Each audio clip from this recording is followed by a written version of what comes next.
பொதுவாக ஒரு ஊரை பற்றி சொன்னால் அங்கே இருக்கிற ஃபேமஸ் பிளேசஸோ இல்லை ஃபேமஸ் பர்சன்ஸோ நம்மளுக்கு ஞாபகம் வருவாங்க. ஆனால் இந்த ஊரை பற்றி சொன்னால் ரெண்டே விஷயம் தான் உங்களுக்கு ஞாபகத்துக்கு வரும். ஒன்று அருவா, இன்னொன்று அல்வா. கண்டுபிடிச்சிருப்பீங்கன்னு நினைக்கிறேன். கண்டுபிடிக்கலன்னா இதை பாருங்கள்.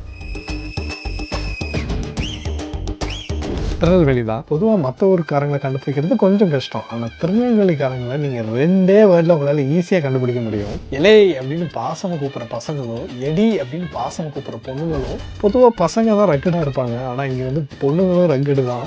இங்கே அருவா அல்வா தாண்டி நிறைய இருக்குது. நெல்லையப்பர் கோயில், ஓட குறையாத தாமிரபரணி.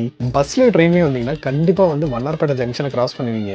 100 இயர்ஸாக இருக்கிற ஆர்என்கேவி. ஸோ வீக்கெண்டில் பேரண்ட்ஸ் அண்ட் கிட்ஸுக்கு லெஜராக இருக்கிற விஓசி கிரவுண்டு. நிறைய தேட்டர் இருந்தாலும் படம் பார்த்தா ராம் தேட்டரில் தான் பார்ப்போம்னு நினைக்கிற மக்கள், சேப்பாக் அளவுக்கு இல்லைன்னா கூட நம்ம ஊருக்குன்னு உள்ள சங்கர் சிமெண்ட்ஸ் கிரிக்கெட் கிரவுண்டு, அங்கே நடக்கிற டிஎன்பிஎல் மேட்சஸ். என்னதான் ஜாப் ஹையர் ஸ்டடின்னு சொல்லிட்டு வெளியூர் போனாலும் லீவுக்கு வந்து ஊருக்கு வரப்ப இருக்கிற அந்த ஹாப்பினஸ் இருக்கு, அது வேற லெவலில்.